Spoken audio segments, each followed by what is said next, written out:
The man who had everything except what mattered. Jackson Pierce stood at the floor-to-ceiling windows of his downtown Chicago office, watching the city lights flicker to life as evening settled over the skyline. At 34, he had built an architectural firm that designed some of the most stunning residential buildings in the Midwest. His name appeared in design magazines. His bank account had more zeros than he had ever imagined as a kid growing up in a small Iowa town. Yet tonight, like so many nights before, he felt completely hollow. His phone buzzed with another dinner invitation from friends trying to set him up.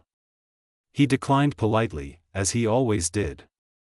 After his divorce 3 years ago, dating felt like going through motions without meaning. Every conversation felt shallow. Every smile felt forced. He had convinced himself that maybe some people were meant to build beautiful spaces for others to fill with love, even if they never found it themselves. "Jackson, the interior designer, is here for the Riverside project," his assistant called through the intercom. He turned from the window, straightening his tie. The Riverside Towers project was his masterpiece, a luxury apartment complex designed to bring natural light and green spaces into urban living. He had interviewed 5 design firms before selecting Delgado Interiors, impressed by their portfolio's warmth and livability. He had spoken with the owner, Roberto Delgado, over the phone but never met the team in person. When time stopped, the conference room door opened, and Jackson's prepared greeting died on his lips. A woman walked in carrying a large portfolio case, her dark curly hair pulled back in a practical ponytail. She wore simple black pants and a cream blouse, professional but unpretentious. What stopped him was not her appearance, though she was naturally beautiful in a way that needed no enhancement. It was something else, something in the way she moved with quiet confidence, the way her brown eyes scanned the room with genuine interest, the way she smiled slightly when she noticed the architectural models on the display shelf. "Mr. Pierce? I'm Rosa Delgado. My father sends his apologies, he's dealing with a family emergency, so I'll be heading up the Riverside project." Her voice was warm, professional, with just a hint of a Chicago accent that told him she was local. Jackson found himself walking forward, extending his hand perhaps too quickly. When her hand met his, he felt a jolt of recognition that made no logical sense. Her skin was warm, her grip firm and confident. She held his gaze for just a moment longer than necessary, and he saw something flicker in her eyes that matched the sudden acceleration of his heartbeat. "Please, call me Jackson," he managed, his voice sounding slightly rougher than usual. "Thank you for stepping in on short notice." "Family first," she said simply, setting down her portfolio. "But I promise you'll get my complete dedication to this project. I've actually been following your work for years. The Green Haven complex you designed last year was brilliant. The way you incorporated vertical gardens into the structure itself changed how I think about urban spaces." Jackson blinked in surprise. Most designers focused on interiors without deeply understanding architectural vision. "You studied the structural plans?" "Of course," Rosa smiled, and the expression transformed her face from pretty to absolutely radiant. "How can I design interiors that honor a building's soul if I don't understand what the architect intended? Every space has a story. Your buildings tell stories about bringing nature back to people who live surrounded by concrete.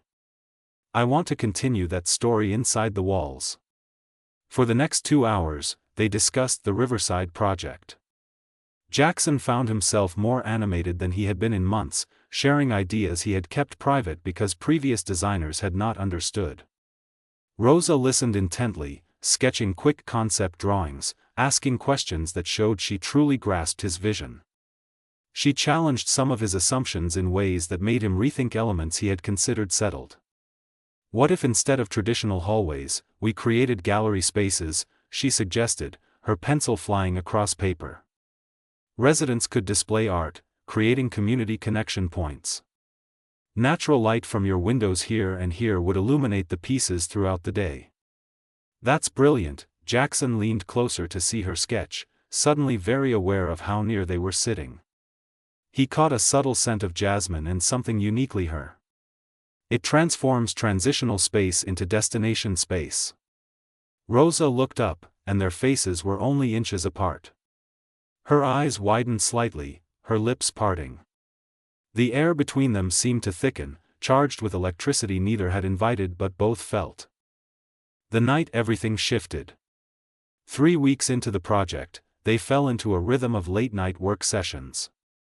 Rosa would arrive at Jackson's office after her daytime client meetings, and they would work until midnight or later, refining designs, debating details, gradually building something beautiful together. Jackson lived for these evenings. Rosa made him laugh with stories about disastrous client requests.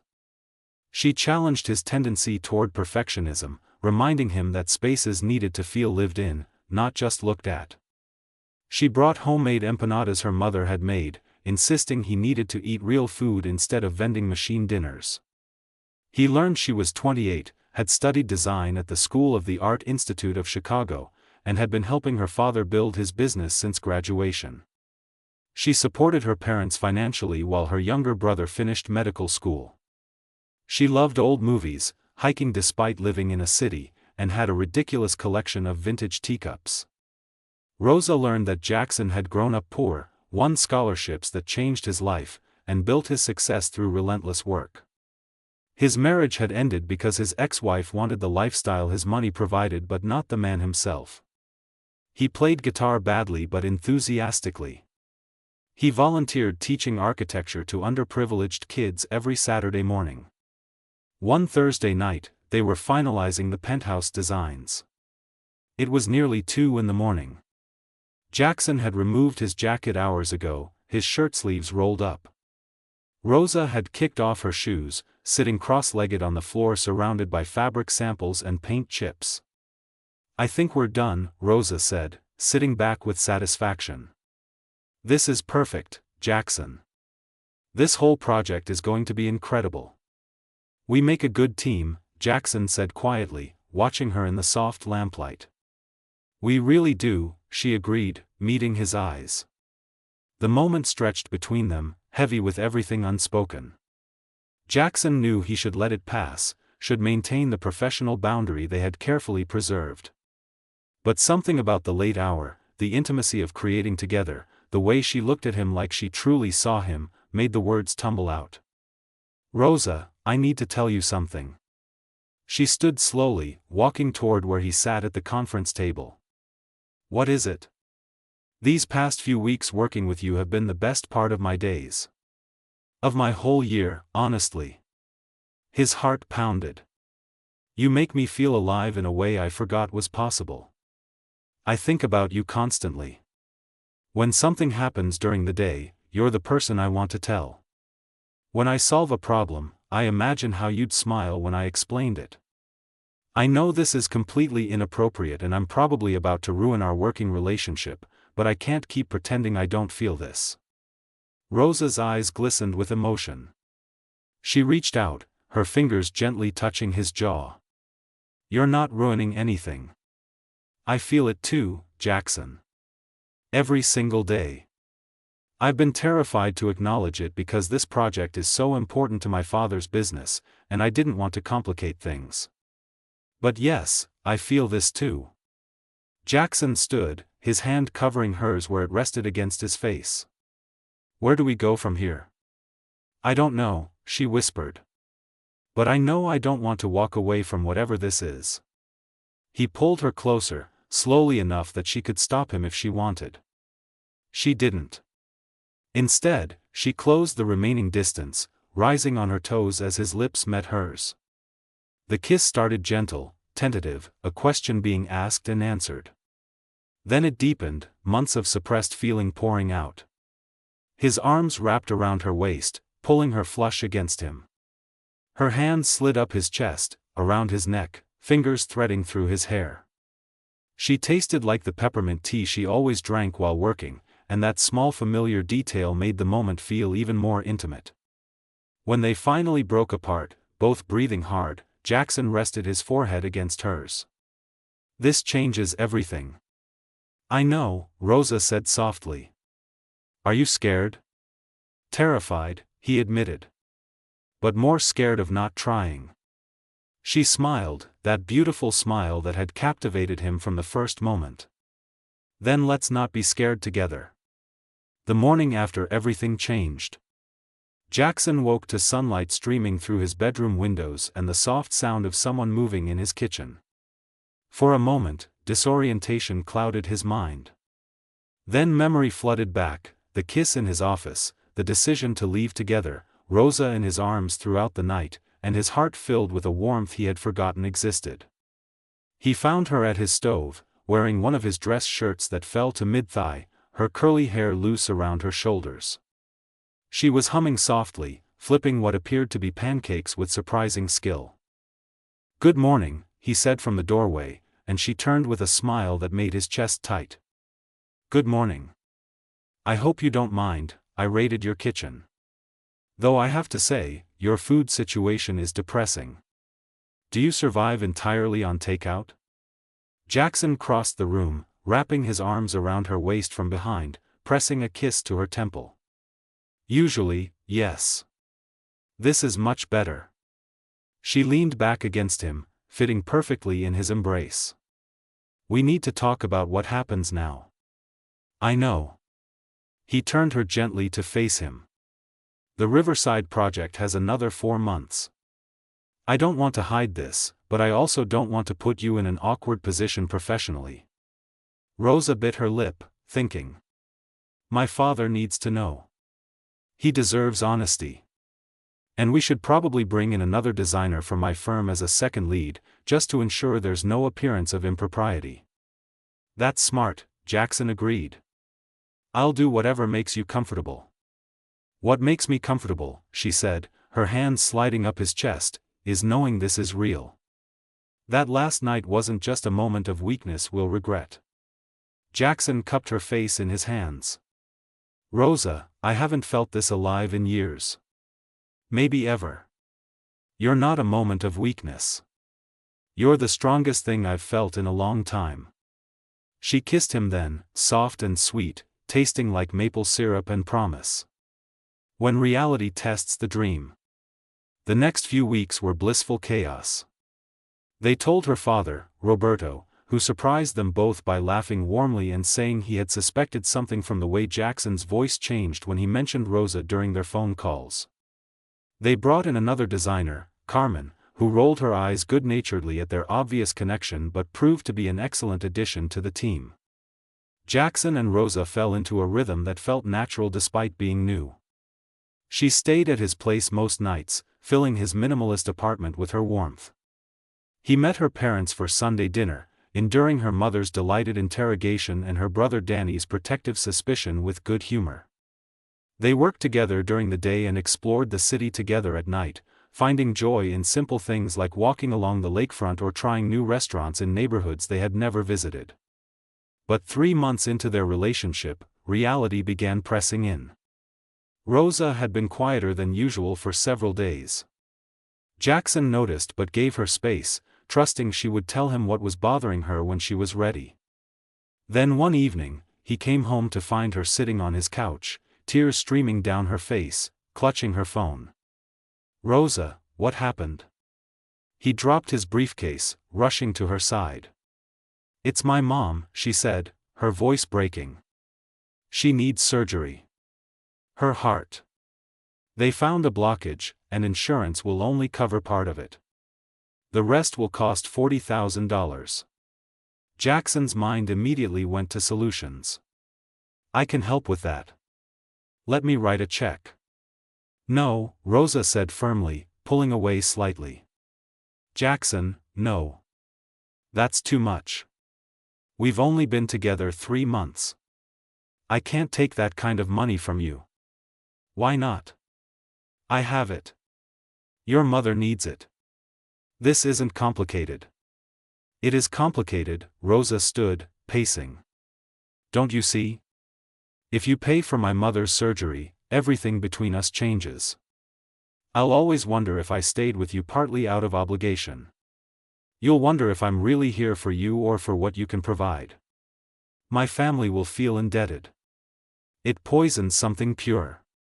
Jackson stood too, frustration mixing with desperation. So what's your solution? Let your mother suffer because you're too proud to accept help from someone who loves you? The words hung in the air between them. It was the first time either had said it out loud. You love me? Rosa whispered, fresh tears spilling over. Of course I love you, Jackson said, his voice rough with emotion. I love you so much it terrifies me. I love the way you hum while you work. I love how you argue with me about design choices and make me see things differently. I love how you love your family so fiercely. I love waking up next to you and falling asleep holding you. So yes, I love you, and I want to help because that's what people who love each other do. Rosa pressed her hands to her face, shoulders shaking. Jackson pulled her into his arms, holding her tight while she cried. I love you too, she said against his chest. That's why this is so hard. I don't want money to ever be a factor in us. Then we find a middle ground, Jackson said softly. Let me loan your family the money. You can pay me back over time if that makes you feel better. Or better yet, let me talk to my accountant about setting up a health fund for your family. Not a gift, a proper financial arrangement with terms and interest if you insist. Whatever makes this feel right to you. Rosa pulled back to look at him. You would do that?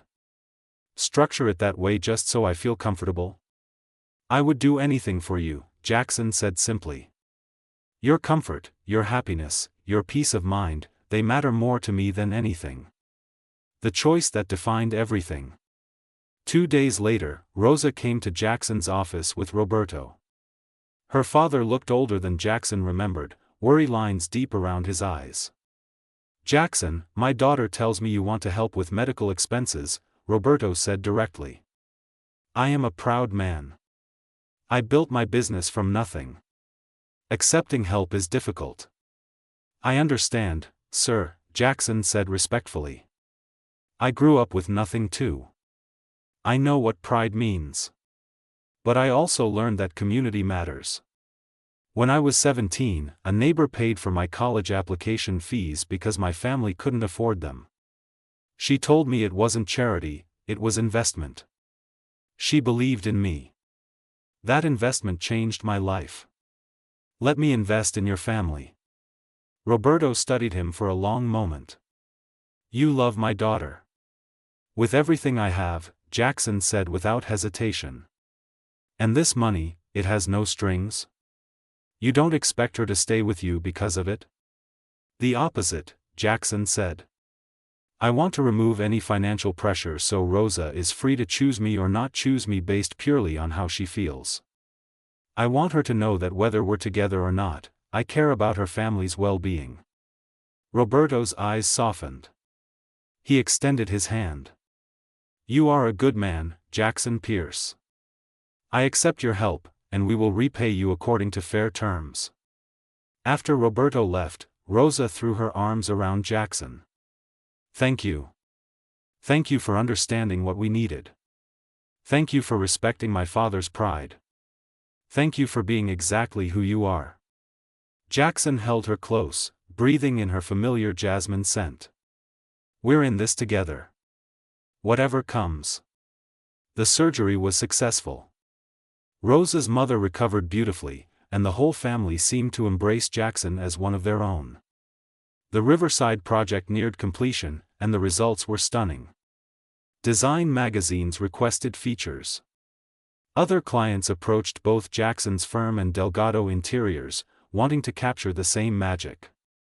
But more importantly, Jackson and Rosa's relationship deepened in ways that had nothing to do with work or money. They learned each other's habits, good and bad. He discovered she was grumpy in the mornings until she had coffee. She learned he needed quiet time after stressful days. They had their first real fight about something trivial, his tendency to leave cabinet doors open, and learned they could argue and still love each other. 6 months after their first kiss, Jackson took Rosa back to his office late one evening, claiming he needed her opinion on a new project design. Instead, he had transformed the conference room where they had first worked together. Candles lit the space. Photos of their time together covered the walls, a visual story of their relationship. The table held a single perfect rose in one of her beloved vintage teacups. "Jackson, what is this?" Rosa breathed, her eyes wide.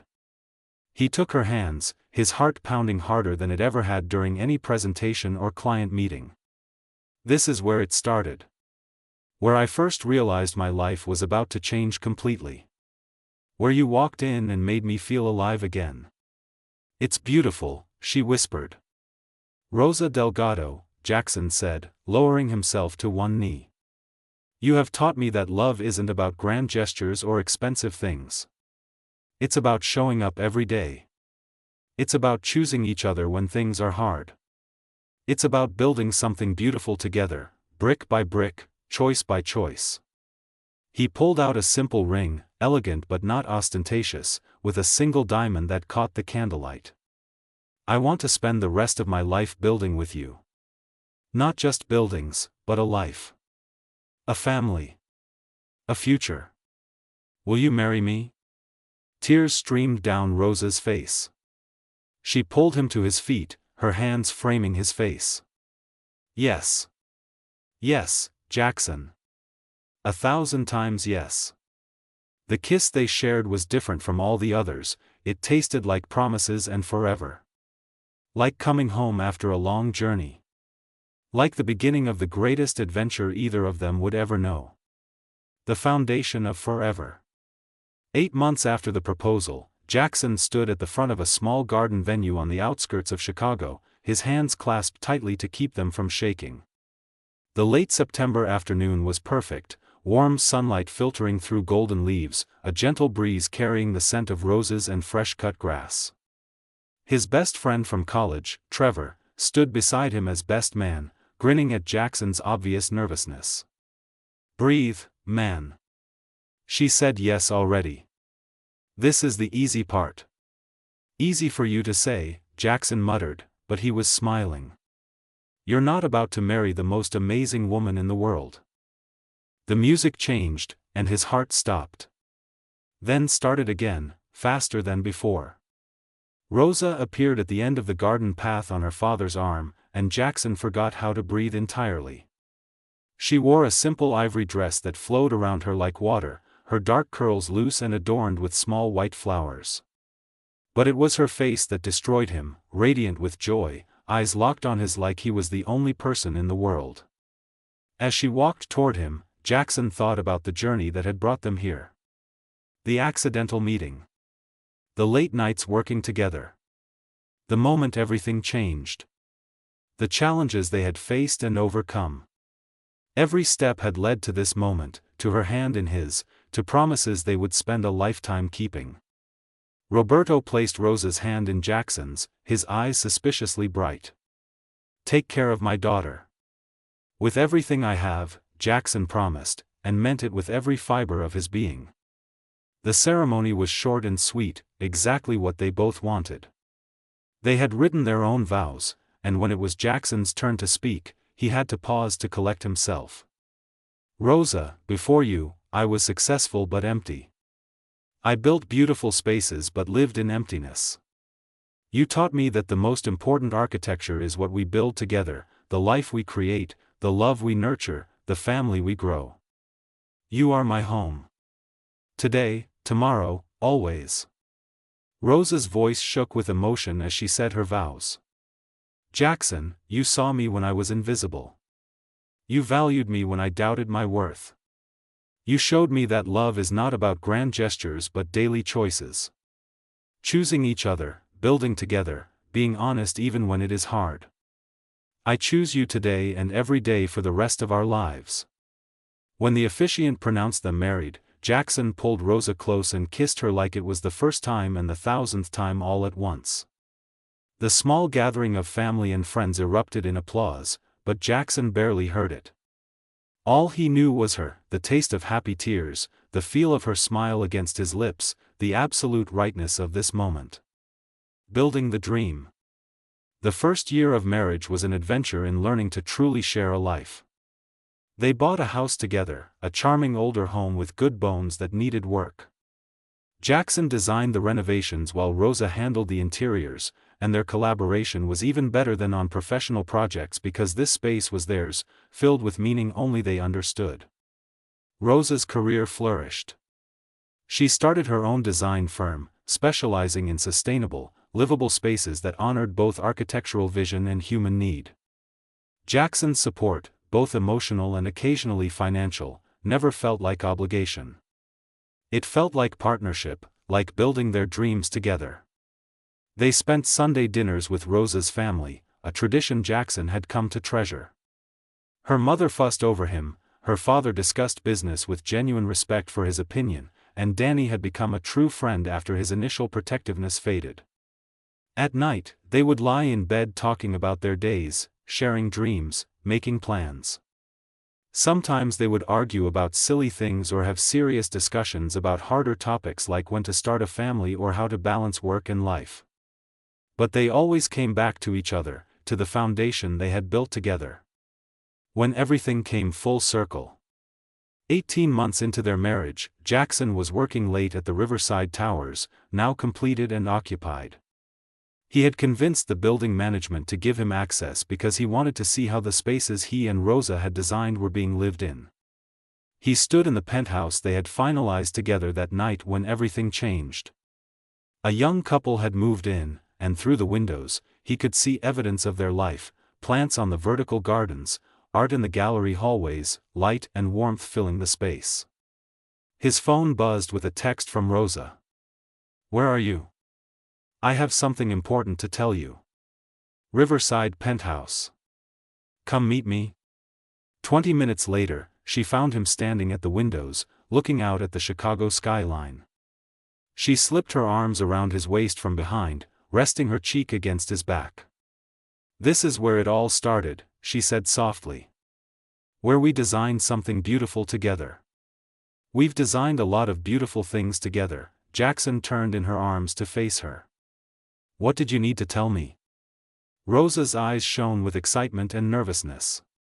She took his hand and placed it gently on her still flat stomach. "We're going to design the most beautiful thing yet. I'm pregnant, Jackson. We're having a baby." The words hit him like a wave of pure joy. His eyes filled with tears as he dropped to his knees, pressing his forehead against her stomach, his hands cradling her gently. "We're having a baby?" "Yes," Rosa laughed, crying too. "In about 7 months, we're going to be parents." Jackson stood, lifting her off her feet and spinning her gently, both of them laughing and crying at once. When he set her down, he kissed her with all the love and gratitude and overwhelming emotion flooding through him. "I love you so much," he said against her lips. "You have given me everything. A home. A family. A purpose beyond just building structures. You've shown me how to build a life." "We built it together," Rosa corrected, her hands framing his face. "Every brick, every choice, every moment. Together." They stood there in the penthouse where they had first admitted their feelings, holding each other as the city lights sparkled below. The space around them, once just a design on paper, was now filled with real lives, real love, real stories. Just like their own story, which had started with an unexpected moment and grown into something neither could have imagined. A love built on honesty, partnership, and the daily choice to show up for each other. A love that would continue to grow and deepen with every challenge they faced and every joy they celebrated. 7 months later. Jackson sat in a hospital chair at 3 in the morning, holding a tiny bundle wrapped in soft blankets. His daughter, Lily Rose Pierce, slept peacefully in his arms, her impossibly small fingers wrapped around his thumb. Rosa slept in the hospital bed, exhausted but radiant. Her mother sat in the corner, watching over them all with a grandmother's fierce love. Roberto had gone home to rest but would return in the morning with Danny and the rest of the family. Jackson looked down at his daughter's perfect face, overwhelmed by the responsibility and privilege of being her father. He thought about his own childhood, about the neighbor who had invested in him, about how one person believing in you could change everything. "I promise you," he whispered to his sleeping daughter, I will build you a life filled with love. I will teach you that success means nothing without people to share it with. I will show you that the greatest things we create are not buildings or businesses, but relationships, families, communities. I will be the father you deserve." Lily's eyes fluttered open briefly, deep blue like roses, and Jackson felt his heart expand in ways he had not known were possible. Rosa stirred, waking slowly. "Is she okay?" "She's perfect," Jackson said softly. "You're perfect. Our whole life is perfect." "Not perfect," Rosa smiled tiredly. "Real. Messy sometimes. Hard sometimes. But ours, built together." "Built together," Jackson agreed, carefully placing Lily in Rosa's arms before climbing into the narrow hospital bed beside them. He wrapped his arm around his wife, his hand gentle on his daughter's back, and felt complete in a way he had never imagined possible. The sun began to rise outside the hospital window, painting the sky in shades of pink and gold. A new day. A new beginning. Another chapter in the story they were writing together, one choice at a time, one moment at a time, one love at a time. And as Jackson kissed Rosa's forehead and watched his daughter sleep, he knew with absolute certainty that the best was yet to come. Because when you built something on a foundation of real love, honest partnership, and daily commitment, there was no limit to what you could create together. Their story, which had started with a single unexpected moment, would continue for a lifetime. Not because it was perfect, but because it was real. Not because it was easy, but because it was worth it. Not because they never faced challenges, but because they faced them together. And that made all the difference.